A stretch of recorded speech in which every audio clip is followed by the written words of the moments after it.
Have you ever walked into a restaurant and suddenly forgotten every English word you learned? Oh, yes, that happens to so many people, especially when the waiter comes and asks questions very fast. Exactly. Your mind goes completely blank, and suddenly even saying water feels difficult. But don't worry, because today we're going to make restaurant English easy, natural, and fun for everyone listening. Welcome back to Speak Like the Leader, the place where you can improve your English with real conversations and simple daily situations. I'm Zoe, and I'm very excited for today's episode because we're talking about one of my favorite topics in the world: food. And I'm James, and honestly, talking about food always makes me hungry before the episode even starts. That's true. Every time we record, you somehow end up thinking about burgers, pizza, or French fries. Well, now that you mention pizza, I'm already imagining hot cheese and fresh tomato sauce. See? We started the episode only a few seconds ago, and you're already dreaming about dinner. I can't help it. Food is one of the best things in life. I agree. And the good news is that restaurants are actually one of the best places to practice spoken English in real life. Really? Even for beginners who feel shy or nervous? Absolutely. Most restaurant conversations use simple and repeated English, so they're perfect for practice. Wait, so I don't need difficult grammar or advanced vocabulary? Not at all. You only need a few polite sentences, a smile, and a little confidence. That already makes me feel much better because sometimes I worry about making mistakes. Everyone makes mistakes while learning a language, James. The important thing is to keep trying and keep speaking. That's actually very encouraging. So today, are we going to learn how to order food step by step? Yes! From entering the restaurant to asking for the menu, ordering food, asking for the bill, and leaving politely. Wow, so by the end of this episode, I'll be completely ready for a restaurant conversation in English. Exactly. And everyone listening can practice with us and repeat the sentences out loud. This is going to be fun, and probably dangerous because I'm going to get even hungrier. Same here. Talking about delicious food for 30 minutes is basically torture. Please pray for us if we suddenly stop the podcast and run to the nearest pizza restaurant. Honestly, that could happen at any moment. Before we begin, don't forget to subscribe to Speak Like the Leader so you never miss our English conversation episodes. And if you enjoy learning English in a simple and natural way, give this video a like and share it with your friends. All right, everyone. Imagine this. You walk into a busy restaurant, the waiter smiles at you, and now it's time to speak English confidently. So take a deep breath, relax, and let's start your very first restaurant conversation in English together. Okay, Zoe, let's imagine I just walked into a beautiful restaurant with warm lights, delicious smells everywhere, and many people happily talking around me. But suddenly, I feel nervous because I don't know what to say first. That's completely normal, James, because many English learners feel anxious in real situations. But the good thing is that restaurant conversations usually follow the same simple pattern every single time. So, I don't need to memorize hundreds of difficult sentences or complicated grammar rules before entering a restaurant? Not at all. In fact, most conversations start with only a greeting, a smile, and one easy sentence like, "A table for two, please." Wow, that actually sounds much easier than I expected, and honestly, hearing it like that already makes me feel more confident. Confidence grows step by step. And sometimes, one small, successful conversation can completely change how you feel about speaking English in public. All right then, let's do this properly. I open the restaurant door, I walk inside like a confident movie star, and now the waiter is looking at me. Okay, movie star James. The first thing you should do is smile naturally and say, "Hello," or "Hi, how are you?" in a polite and friendly voice. That sounds easy enough, although my stomach would probably be making more noise than my actual voice because of hunger. Honestly, hungry people always become extra nervous when ordering food because they're too busy thinking about burgers, pizza, or French fries. Excuse me, Zoe. I take food very seriously, especially when melted cheese is involved. I can clearly see that. Anyway, after greeting the waiter, you simply tell them how many people are with you. So if it's me and my friend, I can say, "A table for two, please," right? Exactly. And if you are alone, you can politely say, "A table for one, please," which sounds natural and respectful. I really like how short and simple these sentences are, because beginners often think English conversations must be long and complicated. That's true, but real-life English is usually simple, clear, and practical, especially in restaurants, stores, and everyday situations. All right, the waiter smiles at me and says, "This way, please." And now I'm following them to my table like an important guest. Exactly. And once you sit down comfortably, the next thing you usually need is the menu, so you can look at all the food options. Ah, yes, the magical book filled with beautiful pictures and delicious food descriptions that suddenly make me want to order everything. That happens to me too, especially when I'm very hungry, and every dish sounds amazing. So, how do I politely ask for the menu if the waiter forgets to bring it to the table? You can simply say, "Can I have the menu, please?" And adding please makes your sentence sound much more polite and friendly. I'm starting to notice something very important here. The word please is basically the secret key to sounding kind in English. Exactly, James. Small, polite words can completely change the feeling of a conversation and make people respond warmly to you. Okay, now I finally have the menu in my hands. And honestly, there are so many sections that I suddenly feel confused again. Don't worry, because most menus are organized in a very simple way with starters, main courses, desserts, and drinks. Wait, starters are the small dishes people eat before the main meal, right? Like soup or salad? Exactly. And the main course is the big meal, like pasta, chicken, steak, pizza, or your favorite hamburger with fries. Now this lesson is becoming dangerous because I'm imagining a huge, juicy burger, crispy fries, and a giant cold soda beside it. And we're only halfway through the restaurant conversation. But somehow, we're already planning our next meal instead of teaching English. Honestly, Zoe, I think learning English through food conversations might be the best learning method ever created. I agree, because when people talk about food, they become more relaxed, more excited, and much more willing to speak naturally. All right, so now I'm sitting at the table, looking carefully at the menu, and trying very hard not to order every single thing I see. That's always the hardest part, because restaurants somehow make even simple food sound incredibly delicious and tempting. Fresh homemade pasta with creamy cheese sauce and garlic bread. How can anyone read that and stay calm? Exactly.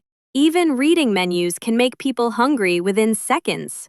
Okay, the waiter is walking toward my table now with a notebook in hand and a friendly smile on their face. What usually happens next? The waiter will probably ask you a very common question, like, "Are you ready to order?" And this is your moment to answer confidently. All right, no panic, no fear, no forgetting English words. I'm ready for this challenge. That's the spirit. And if you are ready, you can simply smile and say, "Yes, I am," or "Yes, please." But what if I still need more time because I'm secretly deciding between pizza, pasta, and a giant cheeseburger? Then you can politely say, "Just a minute, please," and the waiter will happily come back later.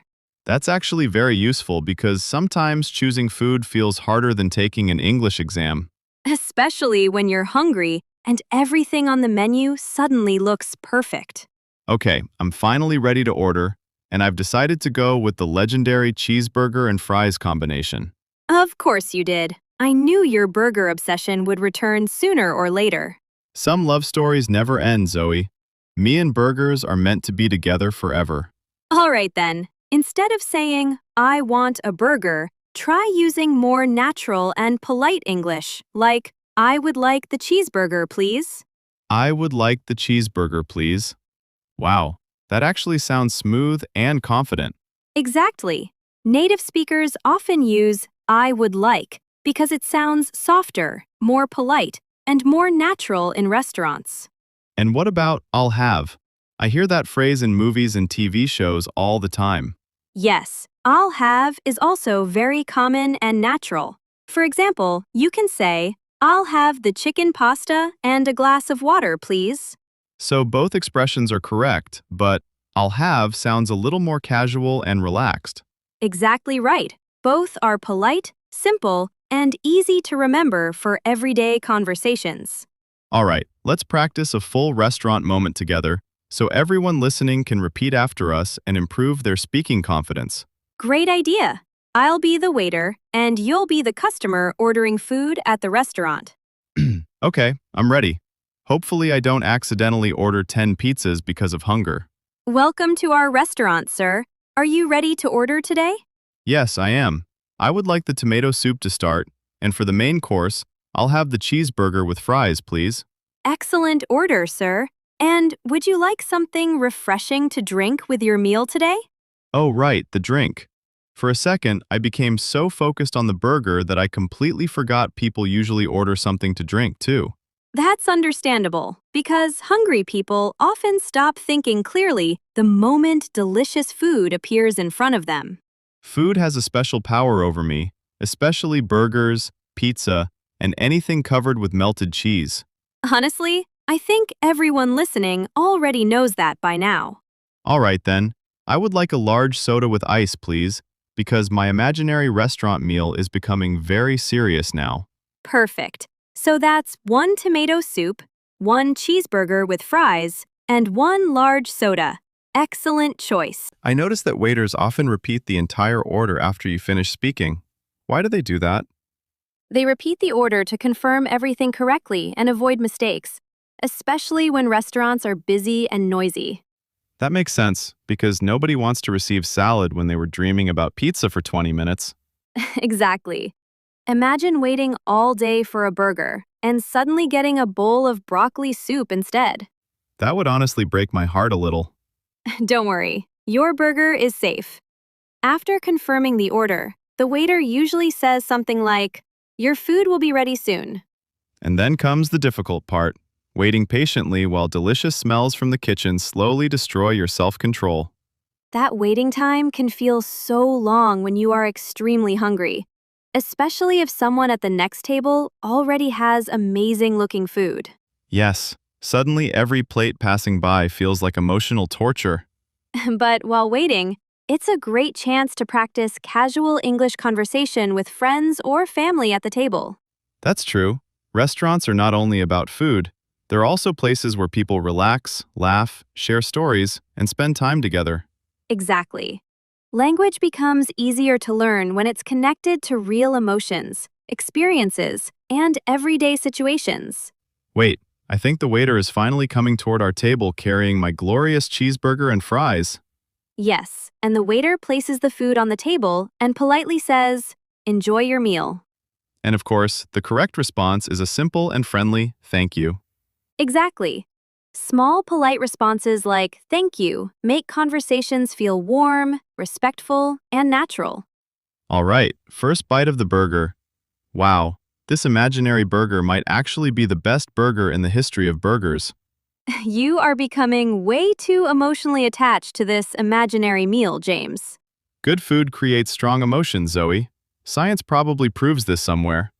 Maybe it does. Anyway, during the meal, the waiter might return and ask, "Is everything okay?" Ah, yes. I've heard that question many times in restaurants, but sometimes beginners don't know how to answer naturally. The easiest response is something simple like, "Yes, everything is delicious," or "Everything is great, thank you." Delicious really is a fantastic word because it instantly makes food sound exciting and satisfying.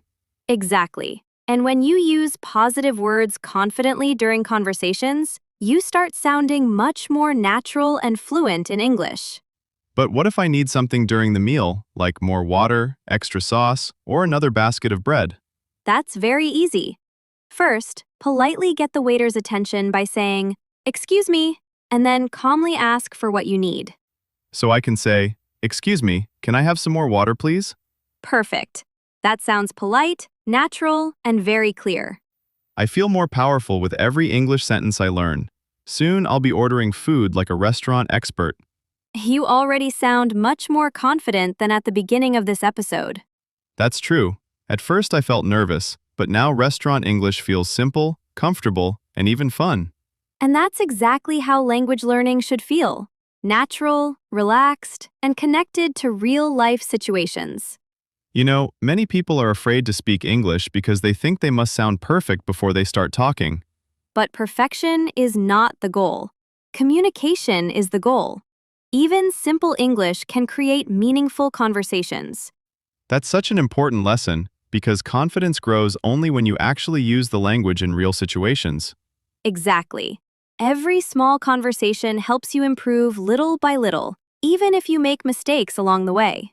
All right, I finished my delicious meal, my soda is empty, and honestly, I'm already thinking about dessert again. Of course you are. Your stomach apparently has a completely separate space reserved for cake and ice cream. Dessert is not extra food, Zoe. Dessert is happiness. Well then, when the waiter asks, "Would you like dessert?" you can confidently answer, "Yes, I would like the chocolate cake, please." Perfect. And after enjoying the world's greatest chocolate cake, I'll finally be full and satisfied. Then comes the final step of the restaurant conversation: asking for the bill politely. Right, I simply say, "Excuse me, can I have the bill, please?" Or, "Can I have the check, please?" Exactly. Bill is more common in the UK, and check is more common in the US, but both are completely correct and widely understood. Honestly, everything feels so much easier now because we practice the entire conversation step by step together. That's the power of practice. The more you repeat real conversations, the more natural your English becomes. And remember, everyone listening, don't be afraid of making mistakes because mistakes are a normal and important part of learning. People usually appreciate your effort when you try speaking their language, even if your English is not perfect yet. So, next time you visit a restaurant, take a deep breath, smile confidently, and try using the sentences we practiced today. Start with simple conversations. Speak slowly, stay relaxed, and most importantly, enjoy the experience. We truly hope today's episode helped you feel more confident about ordering food and speaking English in public places. Thank you so much for spending your time with us here on Speak Like Leader. Learning English together with all of you makes these conversations very special. Before we go, tell us in the comments, what is your favorite food to order at a restaurant? Pizza, pasta, burgers, noodles, or maybe something sweet? Keep practicing, keep smiling, and remember, every conversation is one more step towards speaking English confidently and naturally. Goodbye, everyone.